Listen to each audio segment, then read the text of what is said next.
Good morning and good afternoon, everyone. My name is Paulo Pareolo. I'm a research scientist at Boston University. And the objective of today's video and live demo is to show you how we can use the CCDC algorithm to interpret time series, and particularly time series of Landsat observations. And so we're going to go over a very quick overview of what CCDC is, how it works, what it's good for. That's going to be the theory. The chapter overview, I'm going to show you what I'm expecting you to know to be able to do this chapter. And most of it is actually going to be focused on the practical, because I want you to be able to look at time series, load images, click on different places. That's usually the best way to get a better understanding of how CCDC works. And so this chapter is focused on the CCDC algorithm, which stands for Continuous Change Detection and Classification. If you haven't heard of this, it's an algorithm that is designed to monitor land change or to detect breaks in time series of remote sensing observations. And historically have used that with Landsat data. So that is what we're going to be using today. And so the objective of this chapter is for you to learn how to explore time series of Landsat data, how to load that information, how to interpret CCDC fits to those observations. And once we have that CCDC, once we have the results of CCDC, which we're going to use a pre-saved version of that, then we're going to see how we can extract the coefficients, how we can visualize the coefficients, how we can visualize images predicted from those coefficients, how to visualize change information. We're going to be using array images and array image functions. So I'm hoping you're familiar with how that works so far, but if not, we're also going to be looking a little bit into how that works. And that's kind of the main focus of this chapter. And so again, this is assuming that you know how to do a few things, but we're going to go over a few of those. So how you can import images, how to import image collections, how you filter collections, how you select bands, how you create masks, how to create false color band combinations. I would say the most important thing here is how to work with array images and how to interpret fitted harmonic models, which is also one of the previous chapters in the book. So if you haven't had the chance to look at that chapter, I strongly encourage you to go back, because they have a really nice overview of how you can take time series of remote sensing observations and fit harmonic models into them, which is the basis for this algorithm. All right, so let's jump into the theory. And so once again, assuming that you've looked into that chapter, you've seen something like this. What do we have here? This is a location here in New England that shows stable forest for the year between 2000 and 2020. And so what's happening here? All of the points are observations for a single pixel, for that pixel, or the first shortwave infrared band, surface reflectance band from Landsat. And so if you just focus on the points, you're going to see that there's a seasonality to them, because we're in a temperate location that has a clear marked seasonality.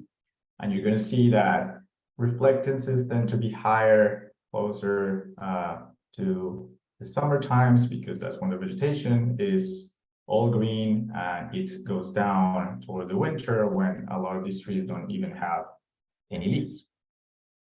And so if we take that information, we could do something as simple as trying to feed a linear regression to that data. But this wouldn't capture that seasonality that we observe. And so one thing that we can do is that we feed a harmonic regression with one harmonic that is taking care of this seasonality or this annual seasonality or that you observe in this data. But what happens is that in many places that's not enough. There's a lot more things going on. You can have different types of seasonality, or you may be in a different kind of landscape that is not just forest, but maybe has croplands, and they have smaller seasonal patterns, maybe within the year, they have different patterns. And so what happens is that when you use 2 or 3 harmonic terms, what you're doing is that you are characterizing that seasonality much better. And if you look at the 2 images below, they're better representing that seasonality that happens in the data throughout the entire period. And so this is the case when you have a very stable place with that seasonality, you feed a harmonic regression with 3 harmonic terms, and that represents a seasonality. But what happens if you had change? If, let's say, all of the forests in this place got cut down and converted to croplands or pastures, this time series and this harmonic, this segment wouldn't look this way. It will probably look very different because it was one thing at the beginning and another thing at the end. And so this is where an algorithm like CCDC is very useful. So once again, CCDC stands for Continuous Change Detection and Classification. And so what CCDC is doing is essentially the same thing that I just explained to you. It's fitting a curve with a series of harmonic terms. And so in this particular case that you see here, we're starting in 1984. It does the same thing, predict a harmonic curve. And the way that CCDC works is that it doesn't just do this until the end without taking into account what's happening with the data. What it does is that it fits the regression, and with that segment, it predicts the next observation or the next series of observations. And it compares what it's predicting with the actual data. When the difference between that prediction and the actual data, it's larger than a given threshold that is set up inside the algorithm flags that as a break and then starts the process again. So in this particular example, that happened around 2002, CCDC detected a break, and then it started again with the same process, which will be this green segment with a negative slope. Then the same thing happened around the year 2010. The same thing happened around the year 2013. And then it goes until the very end of the time period. This particular example is for a logging event in the state of Louisiana in the United States. And you can see in the bottom some high-res images of the forest that goes from 1984 until around 2000. After that, forest is cut. You see around 2003, there's no longer forest there. And that explains this jump in the surface reflectance. But this place is left to regrow. The trees they are replanted and they grow again because this is a forestry operation. This negative slope here represents the trees regrowing over time until around 2010. You see after here that in 2017, you have the full stand of trees again showing up in the images. And so, as you can see, CCDC can help us with at least 2 things. One, it fits these segments, which we call time segments, representing somewhat stable trajectories over time. And so that could represent, let's say, line cover. But it also identifies change points.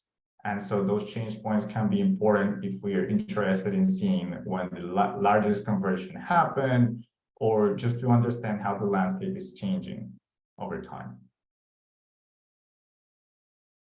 Here is another example, and this is more focused on the change part itself. So let's focus on the left side for a second. This is in a place in Brazil called Rondônia, which is unfortunately known for big trends of deforestation in the last few decades. And so this is another example of CCDC. In this time series, again, using just the first shortwave infrared band, we're starting around the year 2000. You see the blue points correspond to the actual observations. CCDC fits this time segment until around 2003. After that, the algorithm is not exactly sure what's happening here, so it waits for a few years, and then when it's very clear that there is a new trend in the data, it flags a change, and it starts here with this yellow segment. And I'm putting this example here because this is a reminder of how these different harmonic terms are so important for capturing the change information and what happens before and after the change.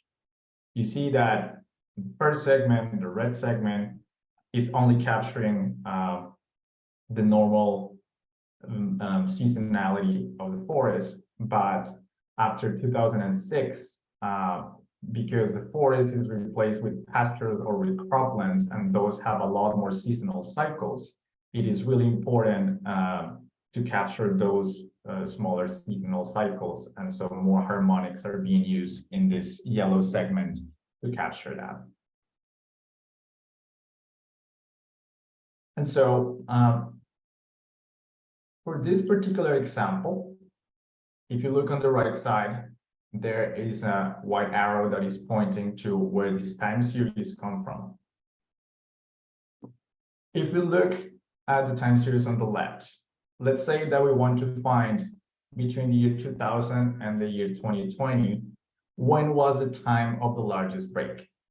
And so in this particular case, it's pretty simple because there's only two segments, right? So there's a red segment here and the yellow segment here. So there's only going to be one break. And so we know that it's going to be right here. And we know that it's going to be somewhere around 2004 or 2005. When you have more breaks, when you have more segments, when you have more complex landscapes, there's going to be more breaks. And so we can use different ways to find when the largest break happened. Another thing that we can do, we can look at the amplitude of these time segments.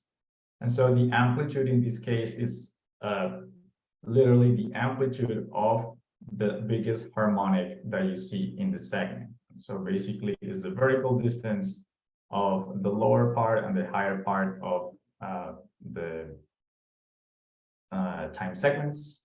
Same thing will be true here in the yellow one.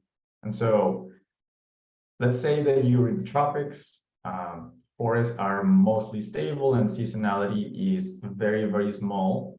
And so you don't expect to see a lot of that seasonality in the forest compared with agricultural lands, which have a lot of that. And you can see it in the time series.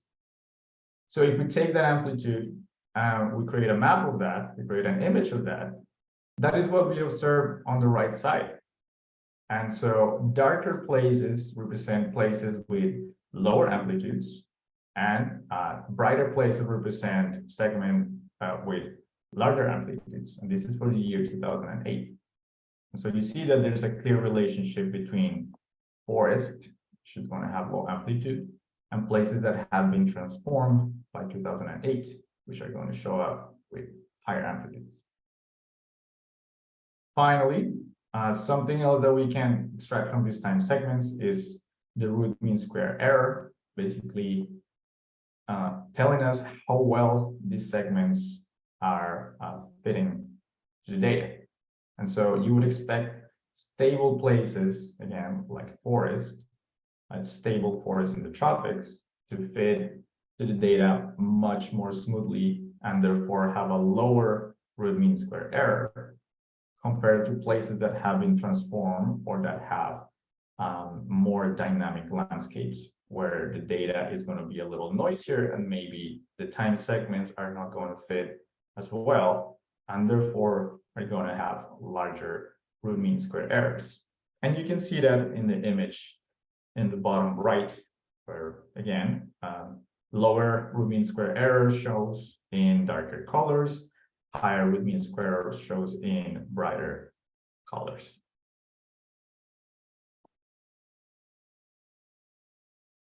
And so now I want to mention one thing, and it is that technically the last C in CCDC stands for classification. However, the algorithm itself does not perform classification at all.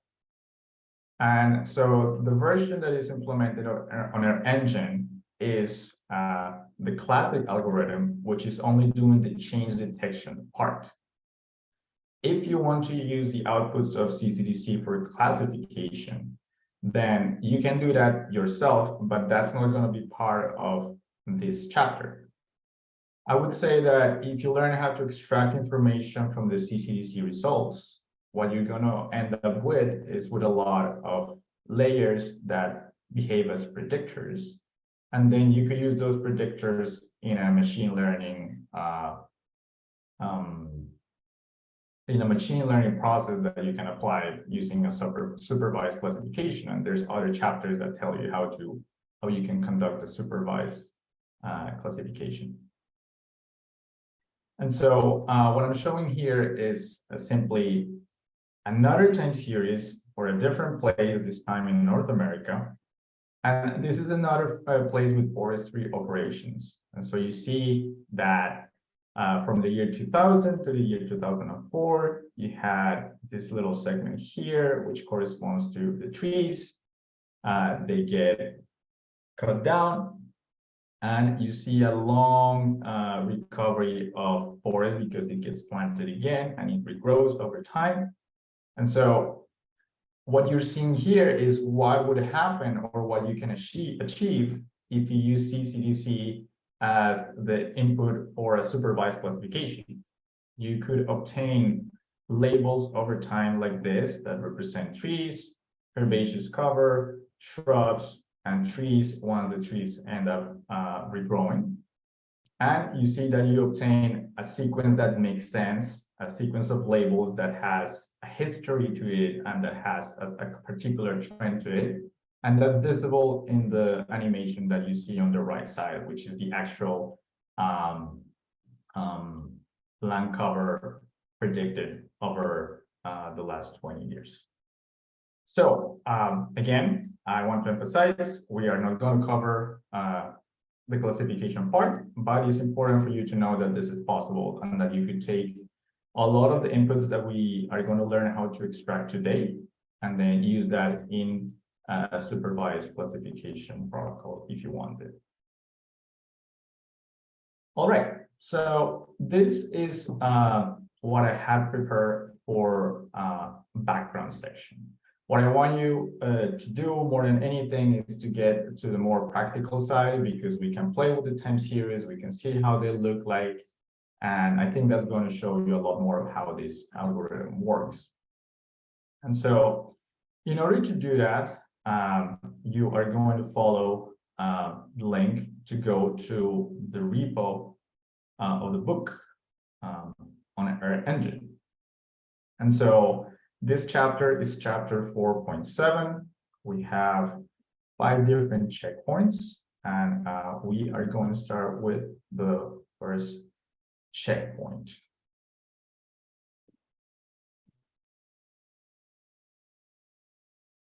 So these checkpoints roughly correspond to the sections that are in the actual chapter.